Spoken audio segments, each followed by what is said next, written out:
Okay, I do have to say right up front, I'm a little bit mixed on some scenes and some storylines. I will get into it, but overall, I would consider Big Shot a good show right now. I was pretty negative earlier on because I felt like the show was taking shortcuts in terms of writing. I'm not going to elaborate on that. You can watch my review of episode 3 if you want to know what I'm talking about, but it hasn't been that big of a problem these last few weeks. Hi fellow Disney Plus watchers, this is Thoughts After a Disney Plus Watch, where we review everything new Disney Plus coming out, and I'm glad you're watching. This review is going to contain spoilers, so if you aren't completely catched up with Big Shot, this is your warning. Let's go for it. This episode sure contains some unnecessary and tacked on plot lines that have, in my opinion, no business being in this show. Now, before you object, of course, a show is going to have more side stories and more stuff in it that won't directly link back to the main lead characters, and that's all fine, but two storylines in this episode really felt disconnected in the context of this show. Let's start with the scene where Louise and Destiny accidentally hear her family talk about Destiny being the daughter of her supposed aunt. So who we think was her mother isn't her mother and probably her aunt. They just switched roles, I assume. And Destiny's, well, who we thought was her mother, she was so well cast. They look so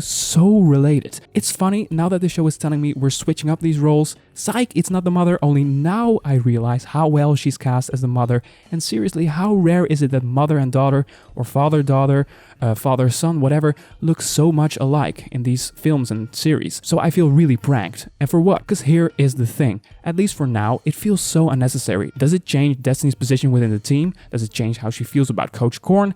No, it doesn't have to do anything with the main story. Okay, that's fine, it's a TV show, it's forgiven. Second test, does it make sense? No, not really. Now the one who appears to be Destiny's mother looks like her sister. It feels a bit weird and she doesn't look like Destiny while the fake mom totally does. Okay, so it doesn't have anything to do with the main story, it doesn't make sense, and now the casting is a mess.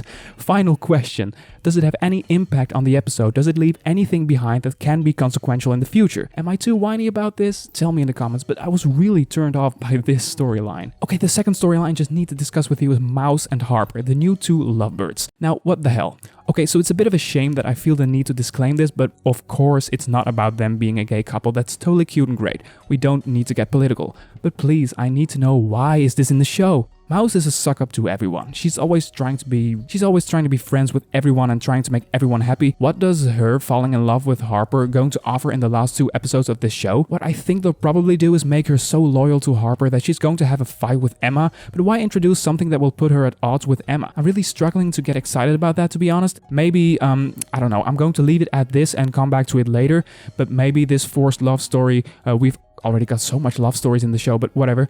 Maybe this is going to prove itself. Maybe. But I'm going to go into the stuff I liked about this episode. Before we do, if you're one that can't get enough of Disney Plus, this is the only channel that specifically and absolutely only Disney Plus thoughts and reviews. Episode per episode, we all watch together. You'll have an idea on what to expect. Click that button and that bell if you want to follow along. Thank you so much. Overall, this episode was really effective and well done. It's once again about Marvin facing his demons. It's about him getting forced to accept that he can't always put basketball first. Is riding Holly into a car accident the oldest trick in the book to shake up a story? When she called, I immediately thought, well, sure, okay, we all know these kinds of writing tricks, but is it something to be whining about? To me, not at all. It worked fine.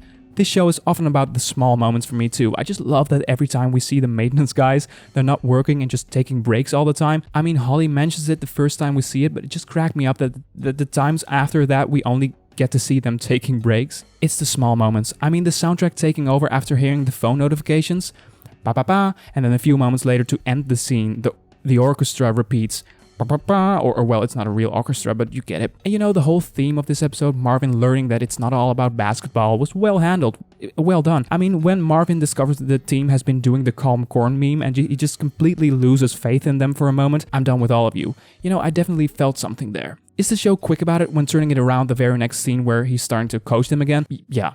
Maybe there was an opportunity there to make Marvin really leave town or something, and then Holly being in the hospital would be even worse for the team. Then the struggle to get the coach back could have been a kind of road trip episode. I don't know, I'm just spitballing here. It's just once again something this show does all the time. When things get heated, it resolves very quickly. To conclude here, still really enjoy it. Marvin's personal struggles are still the main focus, and this main focus is working. This episode's got some weird plot lines though. This show is not perfect at all, but yeah, I'm interested to see what Marvin's gonna do next week. I'm thinking about wrapping this up. If you're interested in thoughts on previous episodes, it's all in the description, or you can browse the channel page. If you like this video, then all it takes is to click that blue little hand down there. Thanks. Now, I will be back next week, of course, with a new episode, and man, Loki is starting next week, so I'm really excited about that. Thank you so much for watching. For now, have a wonderful day, and see ya!